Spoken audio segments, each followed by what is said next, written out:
관자재보살이 바냐바라밀다를 실천하실 때 오온이 본래 텅 빈 것임을 깨달아 모든 고통과 괴로움에서 벗어났다는 구절이 전해진다. 이 한 문장은 놀라울 정도로 깊은 지혜와 인생의 진리를 담고 있다. 그런데 여기서 말하는 오온이 도대체 무엇이며 왜 인생의 바탕이라 불릴까? 또 왜 불교에서는 오온이 모두 공하다고 강조할까? 지금부터 오온의 비밀을 살펴보면서 그것이 어떻게 우리 삶을 형성하고 또 어떻게 오온을 제대로 알아가는 과정을 통해 내면의 해탈에 이를 수 있는지 이야기를 나눠보려 한다. 불교 문화에 관심이 있거나 마음의 평안과 지혜를 찾고 있다면 함께 귀 기울여 보길 권한다. 나무아미타불.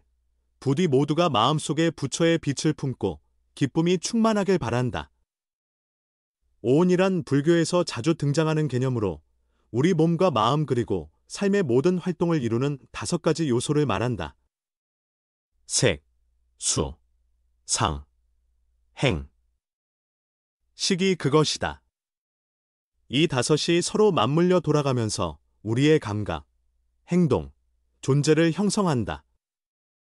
색은 우리가 눈으로 보고 손으로 만질 수 있는 물질적인 부분을 가리키는데, 예를 들어 우리 몸, 우리가 보는 주변 세계, 그리고 소리나 냄새, 맛, 촉감 같은 감각이 여기에 속한다. 색은 외부 세계와 연결해주는 기반이 되지만 동시에 집착을 낳기도 한다. 예를 들어 몸매나 외모에 대한 지나친 집착, 혹은 물질적 재산을 끝없이 추구하는 욕망 등이 색에 대한 집착에서 비롯된다. 다음으로 수는 외부 대상과 닿을 때 우리가 느끼는 감각을 말한다.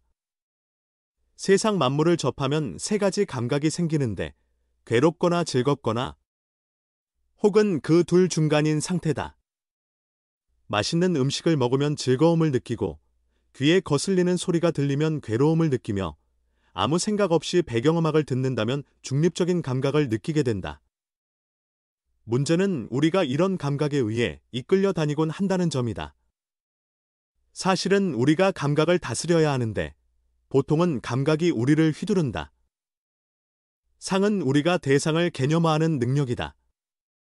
사과를 보면 다 사과구나 하고 즉각 떠올리는 작용이 상이다. 이 덕분에 사물을 인식하고 세상의 이름과 의미를 부여할 수 있지만 동시에 주관적 판단에 빠지기 쉽다. 예를 들어 어떤 사람의 겉모습만 보고 자동으로 호감이나 반감을 느낄 때도 결국 우리의 상이 작용하는 것이다. 행은 마음속에서 일어나는 여러 가지 작용을 가리키는데 욕망이나 감정, 의지, 선악의 동기가 모두 포함된다. 행은 우리에게 행동으로 옮길 동력을 주지만 동시에 업을 쌓는 근원이 되기도 한다. 어떤 생각을 하는지, 어떤 결정을 내리는지에 따라 훗날 다양한 결과가 나타난다. 그래서 불교에서는 행을 잘 다스려야 불필요한 고통이 줄어든다고 강조한다. 마지막으로 식은 우리가 세상을 인식하는 작용이다. 눈을 통해 빛깔을 구분하고 귀를 통해 소리를 듣고 머릿속으로 생각을 굴리는 모든 과정이 식에 해당한다. 식이 있기에 내가 본다, 내가 듣는다고 느끼며 그로 인해 나라는 인식을 강하게 붙든다. 누군가가 나를 비난하면 상처를 받고 칭찬을 들으면 기분이 좋아지는 이유 역시 식에서 비롯된 나라는 관념 때문이다. 이렇게 보면 오온은 5가지로 나뉜 것처럼 보여도 서로 얽혀 있고 우리 삶 전반을 주도한다. 오온 덕분에 세상을 느끼고 살아갈 수 있지만 동시에 그 속에 숨어있는 집착과 아집은 우리를 괴롭히기도 한다. 불교에서는 오온의 본질을 제대로 알아차릴 때 그 얽매임을 끊어내고 참된 자유를 얻을 수 있다고 말한다.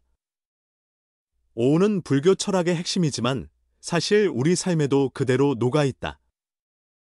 몸, 감정, 생각, 행동, 그리고 인식. 우리에게 일어나는 모든 일이 오온을 통해 형성된다. 하지만 이 오온이야말로 괴로움의 뿌리를 품고 있기도 하다. 색은 몸이라는 물질적 바탕으로서 거울을 통해 내 모습을 확인하거나 길에서 얼굴에 닿는 바람을 느끼고 새소리를 듣는 행위가 모두 색에 해당한다. 그런데 몸이나 주변 환경, 재상 같은 것은 모두 무상항상 고정되지 않음이기에 언젠간 변화한다.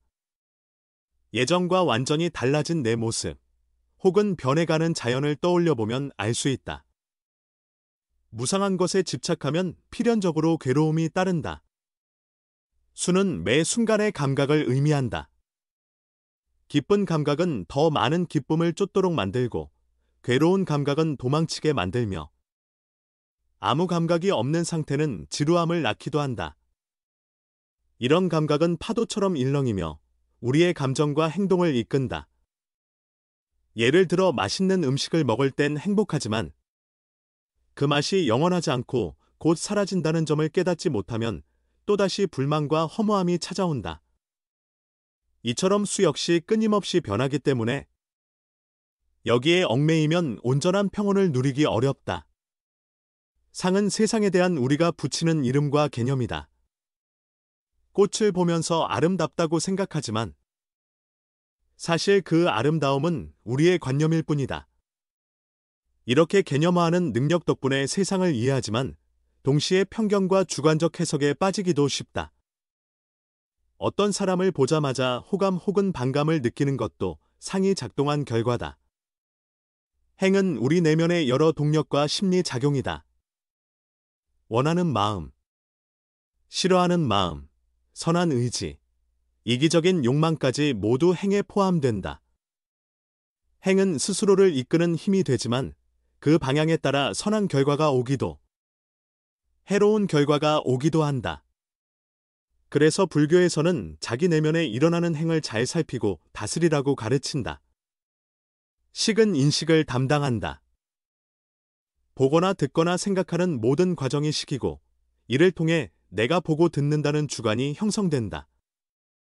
칭찬을 받으면 기분이 좋아지고 비난을 받으면 상처를 받는 이유는 이 식이 나라는 관념을 계속해서 강화하기 때문이다.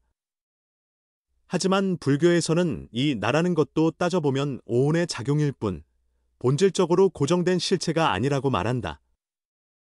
결국 이 5가지 작용이 서로 겹치면서 우리의 삶을 이룬다. 이를 제대로 알지 못하면 색에 대한 집착으로 외모와 재산에만 몰두하거나 수에 집착해 쾌락만 좇거나 상에 빠져 판단을 남발하고 행을 제어하지 못해 불필요한 업을 짓고 식으로 인해 나라는 허상을 붙들게 된다.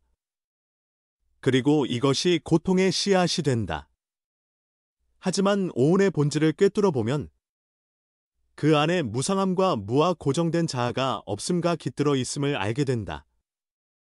오온의 진실은 무상, 괴로움, 공, 무아로 요약된다. 어떤 것도 영원하지 않고 계속 바뀌며 그 안에서 영원한 만족을 찾으려 하면 필연적으로 고통이 생긴다. 또한 오온 자체에 고정된 실체가 없기에 우리가 오온에 집착하는 것은 실체 없는 허상을 붙드는 것과 같다. 무상을 예로 들면 몸은 태어나서 성장하고 늙고 병들어 언젠가 죽음에 이른다. 감정도 마찬가지로 금방 변하고 사라진다. 생각은 어제와 오늘이 다르고 내일은 또 바뀔 것이다. 모든 것이 흘러가고 변한다면 어느 것 하나 붙들어 놓을 수 없다. 이런 무상한 것을 영원하다고 착각하거나 내 것이라 여길 때 괴로움이 시작되는 것이다. 괴로움은 오온을 붙잡으려 할 때 생긴다. 색에 집착하면 병이나 늙음이 두렵고 수에 집착하면 즐거움을 놓치지 않으려 애쓰다가 더 큰 불만에 시달린다. 상과 행, 식에서도 마찬가지다. 잘못된 고정관념이나 욕망, 잘못된 인식은 결국 마음의 괴로움을 일으키고 그것이 계속되면 끝없는 갈등에 빠지게 된다. 공은 오온에 독립된 실체가 없다는 뜻이다. 집을 짓는 재료가 모여야 집이 서듯이 우리 몸과 마음도 여러 조건이 모여 잠시 모습을 이룰 뿐 고정된 자아라는 것은 어디에도 없다. 조건이 바뀌면 그 모습도 함께 바뀐다. 건강이 나빠지면 몸의 상태가 변하고 외부 자극이 사라지면 감정이나 생각도 바뀐다. 때문에 이 5가지는 실체가 있는 것처럼 보여도 사실은 끊임없이 변형되는 현상이다. 무아는 이 모든 것을 합쳐 나라는 실체가 없음을 뜻한다. 늘 내가 느낀다, 내가 생각한다고 여기지만 자세히 보면 이 모든 것은 다섯 작용이 잠시 만나 일어나는 현상일 뿐이다. 감정이 올라오면 내 감정이라 붙잡고, 누군가 칭찬을 하면 내가 인정받았다고 기뻐하지만 이런 나라는 생각도 결국 흐르는 물결 같은 것이다. 다섯 작용이 흩어지면 그 나 또한 사라진다.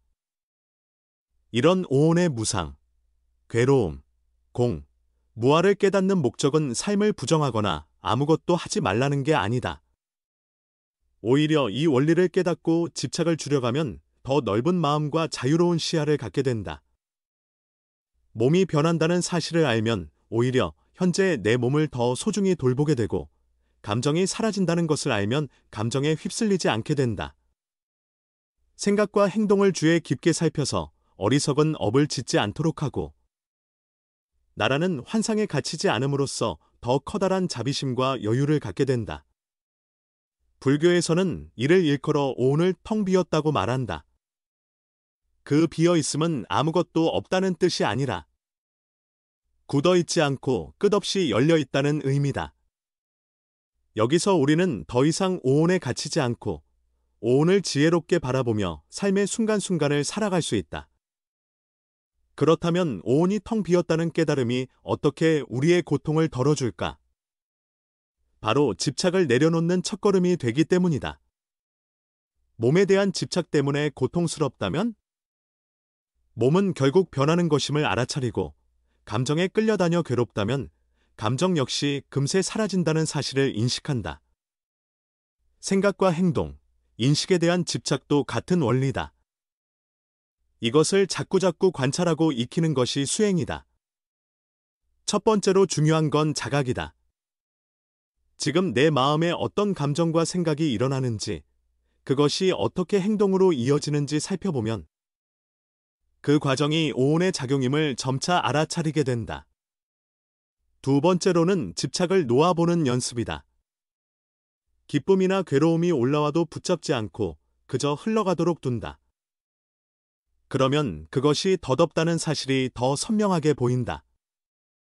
이렇게 잠시 멈추고 지켜보는 습관이 우리를 괴로움에서 벗어나게 한다. 마지막으로는 무아를 체득하는 것이다. 오온은 있지만 그 어디에도 고정된 나는 없다는 점을 깊이 깨달으면 내 중심의 관념에서 벗어나 더 넓은 세상을 바라보게 된다. 자기 문제에만 매달리지 않고 다른 이들의 아픔을 함께 느끼며 그들을 돕고자 하는 마음이 자연스럽게 일어난다. 이것이 불교에서 말하는 자비심이기도 하다. 오온은 텅 비었지만 그 비어 있음 덕에 우리는 무한한 가능성을 갖게 된다. 오온이 변하기 때문에 지금의 고통이나 집착도 영원하지 않다. 그 사실을 제대로 깨닫고 활용한다면 삶은 훨씬 부드러워지고 자유로워진다. 그래서 반야심경에서 오온이 모두 텅 비었음을 보아 모든 괴로움에서 벗어난다고 하는 것이다. 이 한 문장은 단지 철학적 논리가 아니라 우리의 삶을 더 가볍고 풍요롭게 만드는 실천 지침이다. 오온이 비었다고 해서 무의미하거나 헛된 것이 아니라 그 공함을 관찰하고 직접 체득할 때 우리는 더 큰 지혜와 자비를 얻게 된다. 괴로움은 허상을 붙들 때 생기지만 그 허상이 사라지면 괴로움도 같이 사라진다. 이것이 바로 불교가 말하는 해탈이며 모든 이가 바라는 마음의 자유다. 그리고 그 자유는 멀리 있는 것이 아니라 매 순간 오온을 관찰하고 내려놓는 연습 속에 이미 깃들어 있다. 오온은 비어 있지만 마음은 더욱 충만해진다. 무상함 속에서 평온을 찾고 비어 있음 속에서 진정한 자유를 얻는 이 길이야말로 우리의 삶을 한층 더 맑고 뜻깊게 만들어 줄 것이다.